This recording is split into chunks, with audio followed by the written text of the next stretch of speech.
Governor pay. Governor in India plays a pivotal role in constitutional head of state, analogous to president at the union level. Governors' powers and functions are derived from the Constitution of India, primarily covered under 153 to 1 Article 153 to 167 in Part 6. किस part में? Part 6 में. These articles meticulously outline the office, appointment, powers and functions of the governor. ठीक है. Constitutional position of the governor. Executive head of the state. क्या रहता है? Executive head रहता है स्टेट का. Governor act as a ceremonial and constitutional head of the state government. Operate on the advice of constitution council of ministers headed by chief ministers council of minister के advice पे काम करता है state के, जो head जिनका head रहते हैं कौन? Chief minister. Appointment and tenure appointed by the president of India as per article 155. हाँ, आर्टिकल 155 के तहत ये क्या होते हैं? मतलब प्रेसिडेंट ऑफ इंडिया इनको अपॉइंट करते हैं, ध्यान रहे. Holds office for a term of 5 years from the date of assumption of office. Tenure is at the pleasure of the president. Article 156(1).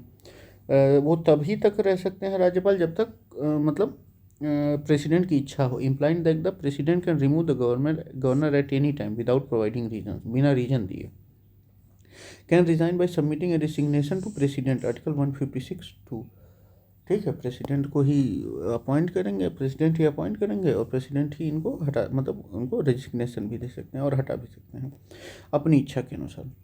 Eligibility criteria क्या? आर्टिकल 157 में दिया है. Qualification required for the post of governor और citizenship. Must be citizen of India. वो भारत के citizen रहने चाहिए. Should be 35 years और एबो.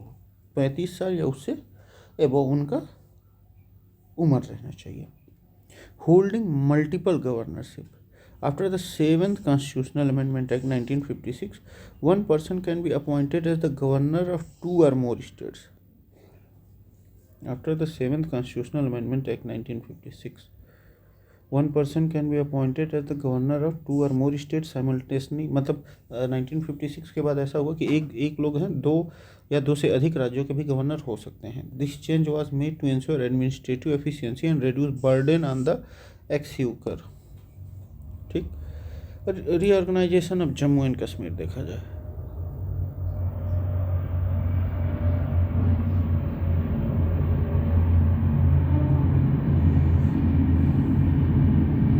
द जम्मू एंड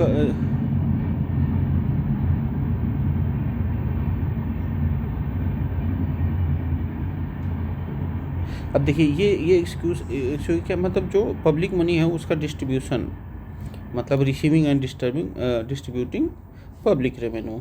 यहाँ मतलब तनख्वाह वनख्वाह काम करने को लेकर वो वाला मामला. Reorganization of Jammu and Kashmir.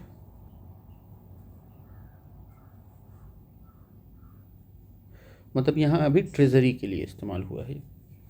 The Jammu and Kashmir reorganization act 2019 transform the state into 2 union territories. ठीक. Union territory of Jammu and Kashmir with legislature. Union territory of Ladakh without a legislature. With legislature और without a legislature. Both territories are administered by lieutenant governor appointed by president of India. ठीक. दोनों territory governor द्वारा appoint होंगी और lieutenant governor द्वारा administer होंगी और appoint कौन करेगा? President of India. Chief minister of the union territory of India is appointed by president. Article 239 AA. Chief minister of the union territory of Delhi is appointed by president. Article 239 AA.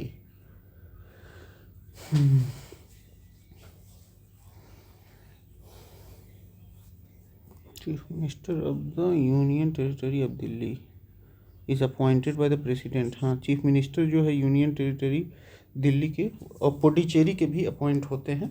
किसके द्वारा? President द्वारा. Powers and function of the governor. Executive powers. All executive actions of the state are taken in the name of governor. Appoints the chief ministers and on the advice of council of ministers. Article 164(1). Chief minister को ये appoint करते हैं appoints the chief minister and on their advice council of ministers responsible for allocating portfolios among ministers. portfolio भी allocate करते हैं. administers oath of office to the CM and ministers यही oath भी दिलवाते हैं. legislative powers integral part of state legislative assemblies. integral part of state legislative assemblies has the right to address someone prorogue and dissolve the assembly. देखिए address करने का भी हक है, सम्मन करने का भी है, प्रोरॉग करने का भी है और डिसॉल्व करने का भी हक है. बस एडजसेंट करने का हक नहीं है, क्योंकि वो कौन करेंगे? स्पीकर करेंगे. ठीक, मतलब स्थगित कर सकते हैं, भंग कर सकते हैं और टाल सकते हैं. सम्मन मतलब बुला सकते हैं. ठीक,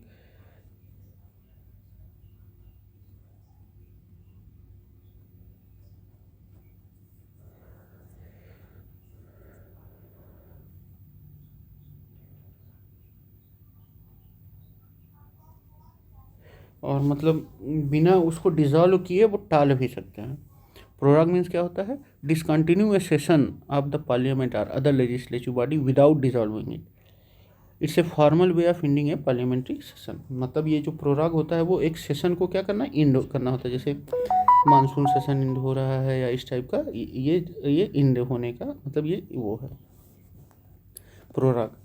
can send messages to the legislative regarding a bill और एनी अदर मैटर. मतलब वो मैसेज भेज सकते हैं लेजिस्लेचर को. Can nominate 1/6 of the members to the legislative council of the Anglo Indian community is not adequately presented. मतलब 1/6 of the members को ये क्या कर सकते हैं? एंग्लो इंडियन कम्युनिटी के वो कर सकते हैं, अपॉइंट कर सकते, नॉमिनेट कर सकते हैं. लेकिन अभी क्या है, अभी ये मामला ख़त्म हो गया है. आर्टिकल 331 था 104 के बाद ये मामला ख़त्म हो गया.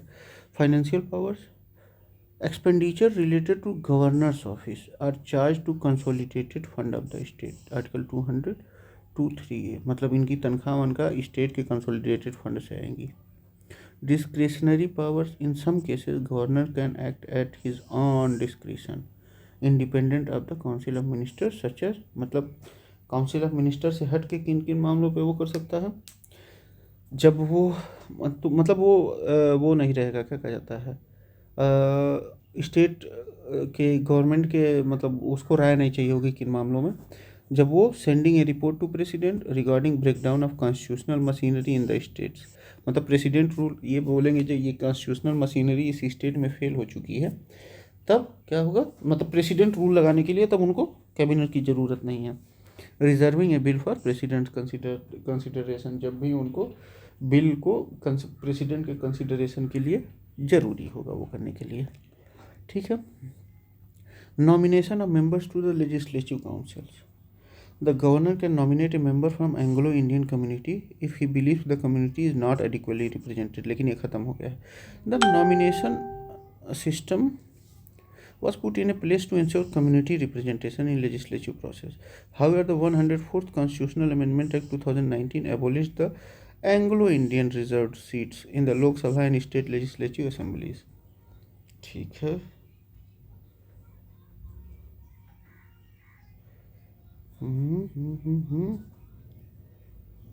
Okay.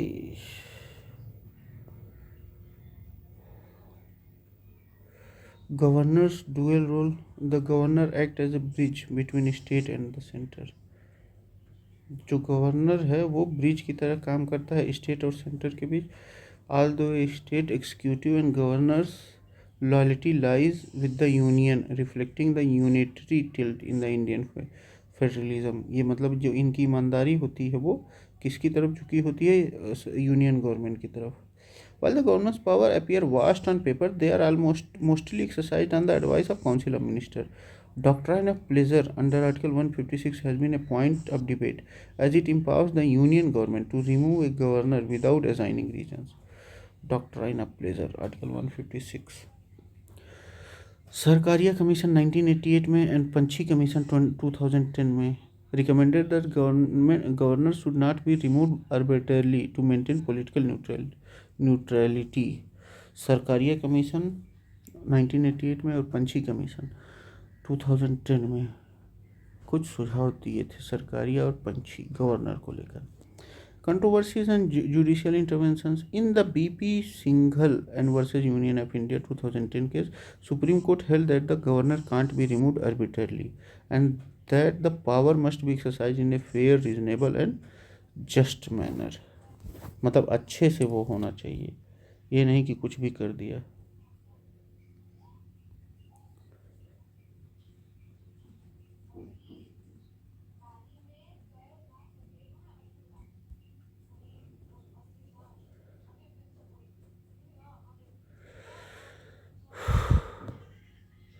Abolition of Anglo-Indian representation in legislature. The provision to nominate Anglo-Indian members to the Legislature Assembly ended on 25 January 2010. This change was brought by the Constitution 104th Amendment Act 2019. Significance क्या था? Before this amendment, governor could nominate one member from Anglo-Indian community to the state legislature assembly to ensure adequate representation. लेकिन 104th amendment के बाद abolish this provision both at central and state level, marking a significant change in legislative representation. ठीक. Appointment of Advocate General. The Advocate General is the chief legal advisor to the state government. Appointment of Advocate General.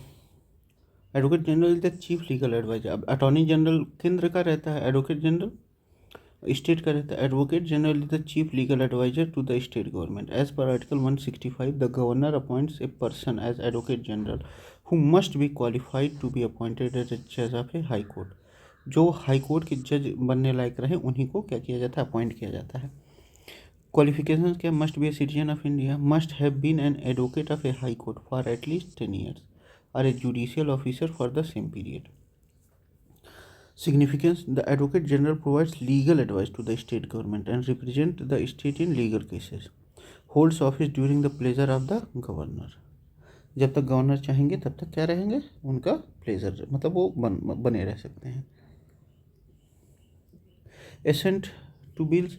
When a bill is presented to the governor after being passed by the state legislature, the governor has the following option. या तो accent दे दें, मतलब वो कर दें, दी bill becomes act. अगर वो signature कर देंगे, अनुमति दे देंगे तो एक्ट बन जाता है वो बिल. या तो रोक ले the bill, withhold assent तो बिल जो है लॉ नहीं बनता है. रिटर्न द बिल, अगर मनी बिल नहीं है तो उसको रिटर्न कर सकते हैं for reconsideration by the legislature. If the bill is passed again by the legislature the government must assent, give assent. Reserve the bill for the president consideration. In certain situations, governor can reserve the bill for the president of India. ठीक है. Article 201. If a bill is reserved for the president consideration, the president may assent, withhold assent, or return the bill except a money bill. The president decision is final in such cases. मतलब president भी क्या कर सकते हैं, या तो अनुमति दे सकते हैं या उसको मतलब क्या कर सकते हैं, उसको रोक के रख सकते हैं या रिटर्न कर सकते हैं बिल को. और जो भी प्रेसिडेंट करेंगे उन्हीं का वो क्या फाइनल होगा.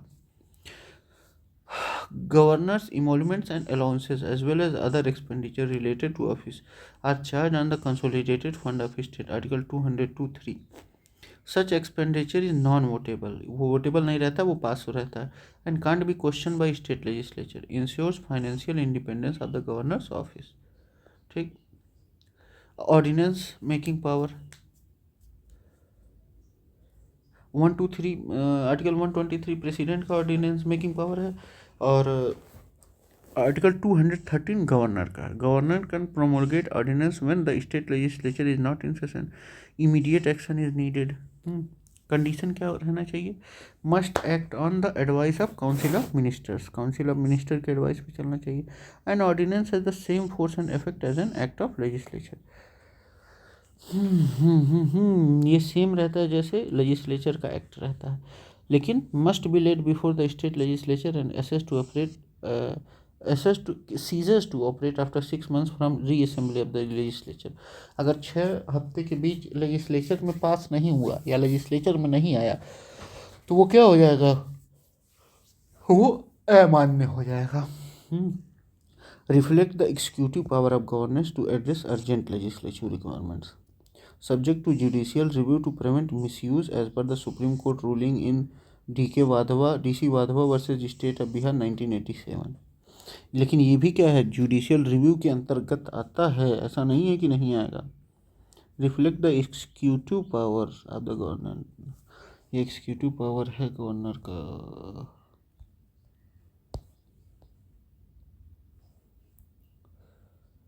Pardoning power, the governor has the power to grant pardons, reprieves, respite, remissions और punishment। देखिए, माफ़ कर सकते हैं, सज़ा कम कर सकते हैं, ठीक।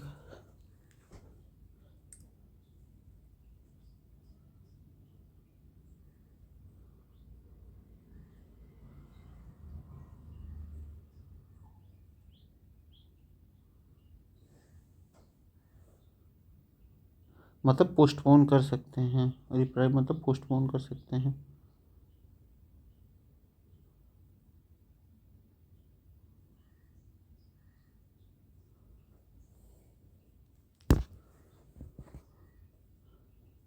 या टेम्पोरेरी थोड़ा सा ब्रेक दे सकते हैं, या जो भी कर सकते हैं।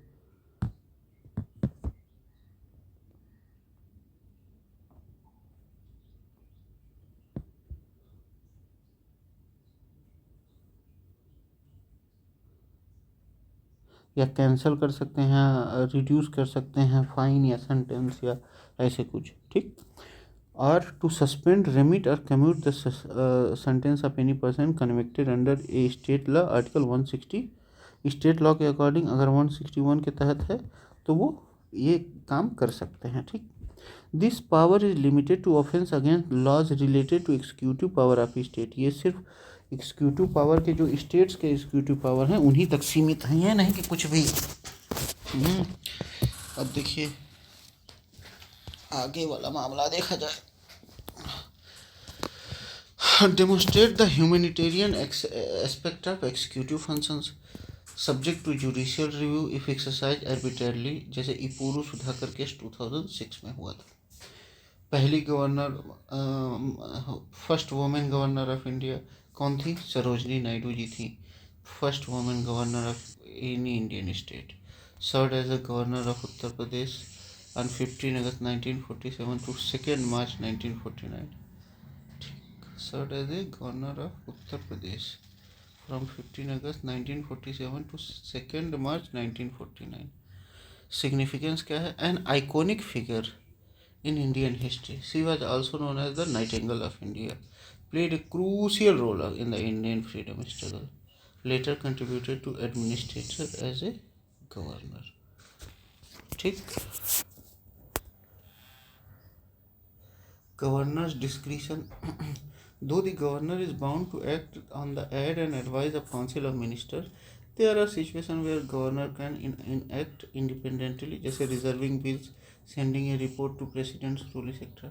However, misuse of discretionary power can lead to conflict between state and center.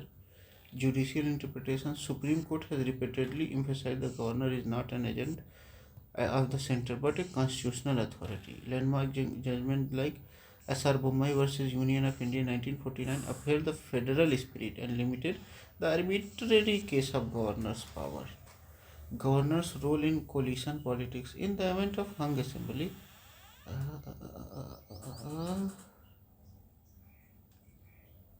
अच्छा, government is not an agent of the centre but a constitutional authority. Agent नहीं है गवर्नर, ये कॉन्स्टिट्यूशनल अथॉरिटी हैं।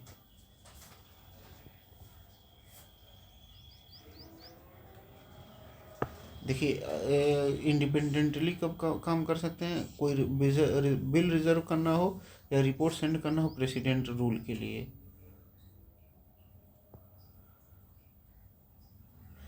सुप्रीम कोर्ट ने कहा कि governor कोई agent नहीं है सेंटर के, बल्कि एक कॉन्स्टिट्यूशनल अथॉरिटी है। जैसे SR. Bommai case versus union of India 1994 में upheld the federal spirit and limited the arbitrary use of governors power. Governor's role in coalition politics. In the event of hung assembly, governor's decision to invite the leader to form the government is crucial. Needs to be impartial and objective to avoid controversies and allegation of partisans. ये बहुत complicated मामला हो जाता है, ठीक, तो ये introduction लगभग हम लोग का ख़त्म हुआ। अब हम लोग आते हैं किस पे, हाँ मतलब पी वाई क्यूज़ पे। तो ये यही, थैंक यू, बाय बाय। अब पी वाई क्यूज़ पे मिलते हैं।